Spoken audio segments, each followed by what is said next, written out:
Hello, my self Nupur Tiwari. आज हम class 11-12 का एक चैप्टर डिस्कस करने वाले हैं अपनी क्लास में, the living world. The living world क्या होता है? द लिविंग वर्ल्ड का सेंस है कि एक जीवित संसार, एक जीवित दुनिया जिसमें हम, आप, पेड़ पौधे, बहुत सारे एनिमल्स, बहुत सारे जीव जंतु होते हैं। तो आज हम इन सभी के बारे में डिस्कस करने वाले हैं। तो चलिए स्टार्ट करते हैं क्लास को। बायोलॉजी का मतलब समझते हैं कि बायोलॉजी क्या होता है। देखिए, बायोलॉजी का मतलब होता है कि लाइफ स्टडी, यानी ये दो वर्ड से मिलकर बना है, बायोस एंड लॉगस। बायोस का मतलब होता है लाइफ एंड लॉगस का मीन्स होता है स्टडी, यानी ये लाइफ की स्टडी करता है। जो बायोलॉजी है, बायोलॉजी लाइफ की स्टडी को ही बायोलॉजी बोलते हैं। Branch of science and deals with the study of life and living organism। ये क्या है? बायोलॉजी क्या है? ये साइंस की एक ब्रांच है जो किसे डील करती है? लिविंग ऑर्गेनिज्म को या फिर लाइफ को कह सकते हैं, ये डील करती है। इसकी स्टडी हम जो लाइफ की स्टडी है, जो लिविंग ऑर्गेनिज्म की स्टडी है, वो हम बायोलॉजी में करते हैं। तो अब चलते हैं, हम लिविंग ऑर्गेनिज्म के कैरेक्टर देख लेते हैं कि कैरेक्टरिस्टिक्स क्या होते हैं। तो characteristics of living organism, cellular organization पाया जाता है। जो लिविंग ऑर्गेनिज्म होते हैं, यानी जो लाइफ होती है, लाइफ में क्या क्या कैरेक्टर पाए जाते हैं, हम इसमें डिस्कस करने वाले हैं। तो जो सेलुलर ऑर्गेनाइजेशन है, सेलुलर ऑर्गेनाइजेशन क्या है?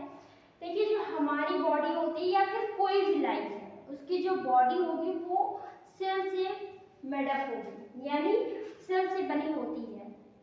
सेल क्या होता है? जैसे कि आप सब जानते होंगे कि सेल हमारी बॉडी की स्ट्रक्चर एंड फंक्शनल यूनिट होती है। ये एक ऐसी यूनिट है जो फंक्शनल होती है, स्ट्रक्चरल भी होती है। तो ये सबसे छोटी इकाई होती है हमारी बॉडी की। तो सेलुलर ऑर्गेनाइजेशन पाया जाएगा सभी लिविंग में।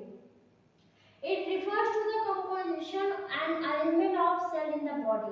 अब सेलुलर ऑर्गेनाइजेशन का मतलब क्या हुआ? ये क्या रिफर करता है? रिफर करता है composition and arrangement of the cell, यानी सेल का अरेंजमेंट एंड कंपोजिशन किसमें? बॉडी में। Based on number of cell the organism are two type, यानी अगर हम नंबर के बेस पर देखें, तो सेल बेस पर देखें, सेल के नंबर के बेस पे, तो जो ऑर्गेनिज्म होते हैं दो प्रकार के होते हैं, यूनिसेलुलर एंड मल्टीसेलुलर। देखिए, मल्टीसेलुलर में तो हम, आप, प्लांट्स, बहुत सारे लोग। जो यूनिसेलुलर है, इसमें अमीबा हो गया, पैरामीशियम हो गया, ये यूनिसेलुलर है।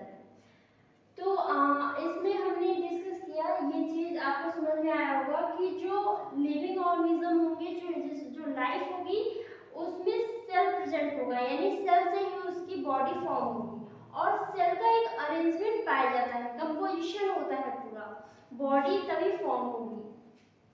तो ये चीजें, ये लाइफ को शो करता है। होम्योस्टैटिस क्या है? देखिए, हमारे अंदर बहुत सारे मेटाबॉलिक प्रोसेस होते रहते हैं एक ऑर्डर में। तो इसके बीच में हमारी बॉडी का जो टेम्परेचर है, या फिर हमारी बॉडी का जो पूरा एनवायरनमेंट है, वो एक समस्थैटिक पोजीशन होती है कि मतलब डिस्टरबेंस ना हो उसमें एक स्थिरता बनी रहे। तो ये होम्योस्टैटिस उसी पर काम करता है, उसे हमारी बॉडी के एनवायरनमेंट को स्टेबल बनाए रखने के लिए। तो ये लाइफ के इंडिकेशन को शो करता है, क्योंकि लाइफ में ही होम्योस्टैटिस पॉसिबल है और किसी में नहीं। तो होम्योस्टैटिस क्या है? एक लाइफ का एग्जाम्पल है, एक लाइफ का कैरेक्टर है, लाइफ को शो करता है। इसका एग्जाम्पल ले लेते हैं होम्योस्टैटिस का, थर्मोरेगुलेशन। देखिए, हमारी बॉडी का टेम्परेचर ना बढ़ जाए, हमारे जो बॉडी में जो टेम्परेचर है वो स्टेबल बना रहे, इसके लिए थर्मोरेगुलेशन होता है।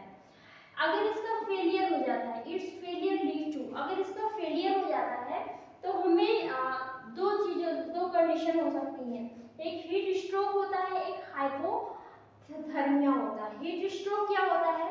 ये ऐसी कंडीशन होती है जब हमारी बॉडी का टेम्परेचर नॉर्मल से एबव हो जाता है, यानी बहुत ज़्यादा बढ़ जाता है, तब ये हीट स्ट्रोक कहलाता है। और हाइपोथर्मिया क्या होती है? जब हमारी बॉडी का टेम्परेचर नॉर्मल से डाउन हो जाए, एकदम डाउन हो जाए, तो ये हाइपोथर्मिया कहलाएगा।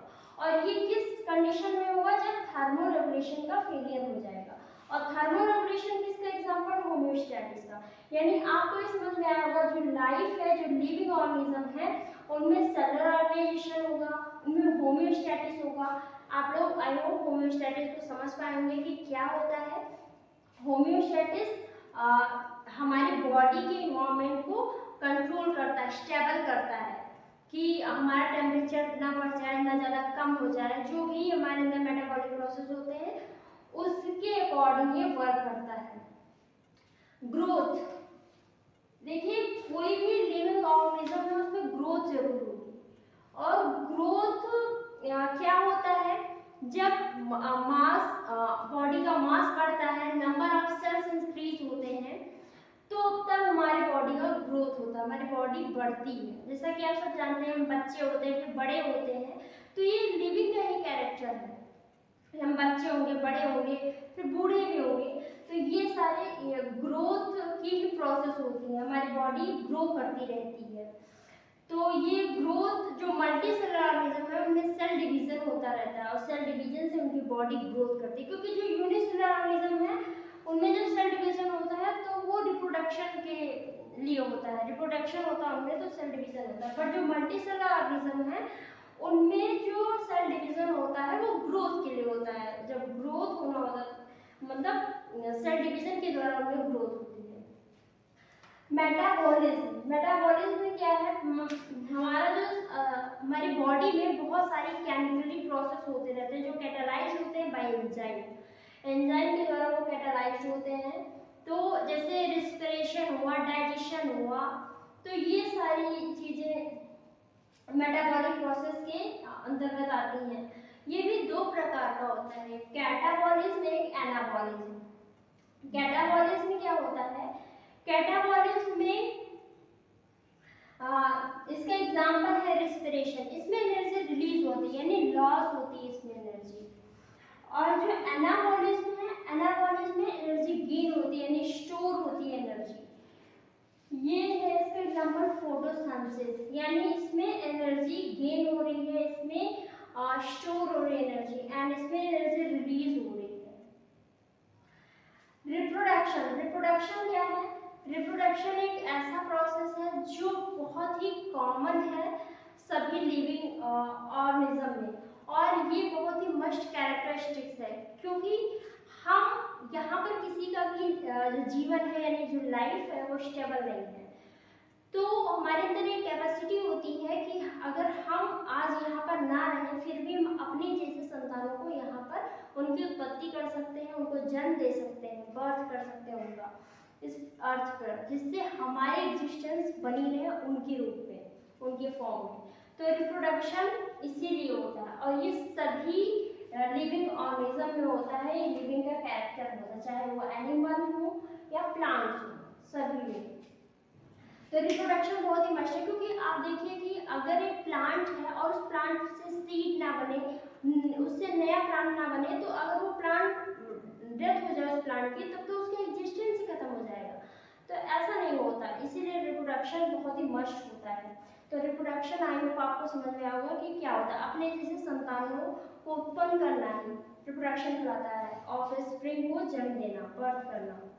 On the basis of involvement of gametes, it is of two type, यानी gametes के involvement के आधार पर ये दो प्रकार का होता है, एक सेक्सुअल रिप्रोडक्शन, एक एसेक्सुअल रिप्रोडक्शन। यानी जो गैमीट्स होते हैं जब उनका फ्यूजन नहीं होता है और रिप्रोडक्शन हो जाता है, तब उसे एसेक्सुअल रिप्रोडक्शन कहते हैं। और जब gamete, male and female gamete fuse करते हैं, तब होता है सेक्सुअल रिप्रोडक्शन। छठा है एडाप्टेशन। एडाप्टेशन क्या है? देखिए हम में, आप में, सभी में ये कैपेसिटी होती है, और ये इनहेरिटेंस होती है, इनहेरिटेंस होती है, हमें मिली होती है आनुवंशिकता में, कि हम अपने आप को यहाँ पर सरवाइव करवाएं, इस पृथ्वी पर जीवित रहे, तो ये एडाप्टेशन के अंतर्गत आता है। एडाप्टेशन हम अपने आप को कैसे एडजस्ट करते हैं, हम कैसे सरवाइव कर पाते हैं कहीं पर, तो ये सारा लिविंग के कैरेक्टर है। बिकॉज नॉन लिविंग अपने आप को सरवाइव क्यों करेगा, उसे तो हम ही यूज करते हैं, तो लिविंग अपने आप को अडॉप्ट करता है हर जगह पे। Consciousness and irritability. कॉन्शियसनेस क्या है, जब हम अपने इन्वायरमेंट में चीजों को सेंस करते हैं तब वो होता है कॉन्शियसनेस, और ये केवल लाइफ का कैरेक्टर है। आप समझ पा रहे होंगे कि केवल हम ही आप लोग सेंस कर पाते हैं सभी चीजों को, बल्कि नॉन लिविंग नहीं कर सकता ये चीज। तो जो कॉन्शियसनेस की कैपेसिटी है वो लाइफ में लिविंग में पाई जाएगी, हम आप सब सेंस कर पाते हैं हर चीजों को। एंड इरिटेबिलिटी क्या है, जब हम किसी चीज को सेंस करते हैं, जब हम किसी स्टिमुलस को देखते हैं और उसके प्रति उसके अगेंस्ट हम रिस्पॉन्स करते हैं, तब वो होता है इरिटेबिलिटी। इरिटेबिलिटी क्या है, जब हम स्टिमुलस के अगेंस्ट हम रिस्पॉन्स करेंगे तो इरिटेबिलिटी, और कॉन्शियसनेस जब हम चीजों को सेंस कर पाते हैं अपने एनवायरनमेंट में। तो ये आई होप आप समझ पा रहे होंगे कि ये एक लाइफ यानी लिविंग का कैरेक्टरिस्टिक है। एंड नेक्स्ट है डेथ। डेथ देखिए, हमारा बर्थ हुआ है, हम इतने सारे प्रोसेस कर रहे हैं, हमारे अंदर मेटाबॉलिज्म चल रहा है, हमारे अंदर होमोस्टैटिक कैरेक्टर है, सेलुलर ऑर्गेनाइजेशन, बट ये सब कहीं तो एंड होगा ना। तो ये होता है लास्ट कंडीशन डेथ, यानी टर्मिनेशन ऑफ फंक्शनल लाइफ। जब हमारे फंक्शनल लाइफ का टर्मिनेशन हो जाता है, जब ये टर्मिनेट हो जाती है हमारी फंक्शनल लाइफ, जब हम वर्क नहीं कर पाते हैं, तो ये होती है डेथ की कंडीशन। ये भी दो प्रकार की होती है, एक होता है क्लिनिकल, एक होता है बायोलॉजिकल।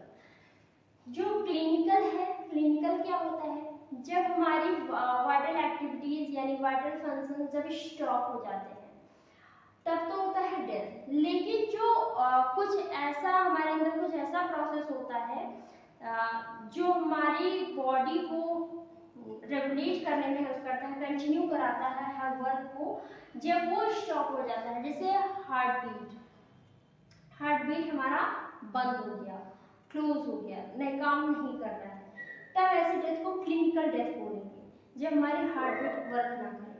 एंड बायोलॉजिकल डेथ क्या होगी, बायोलॉजिकल डेथ वो डेथ होती है जब क्लिनिकल डेथ हो चुकी होती है, उसके बाद ही बायोलॉजिकल डेथ होती है। बायोलॉजिकल डेथ में जो हमारी सेल्स होती है वो डिजनरेट होना शुरू हो जाती है, हमारी बॉडी डिजनरेट होना शुरू हो जाती है, तब उसे क्या कहते हैं, बायोलॉजिकल डेथ। यानी बायोलॉजिकल डेथ क्लिनिकल डेथ के बाद ही होती है। आई होप आपको ये चीजें समझ में आ गई होंगी, आप लोग समझ पाए होंगे कि बायोलॉजी का मतलब क्या होता है, इसमें हम किसकी स्टडी करते हैं, एंड इसका जो लिविंग है उसका कैरेक्टरिस्टिक्स क्या है, cellular organisation, homeostasis, growth, metabolism, reproduction, adaptation, consciousness, irritability and death. I hope आपको ये सब समझ में आया होगा। मिलते हैं नेक्स्ट क्लास में किसी और टॉपिक के साथ। Thank you.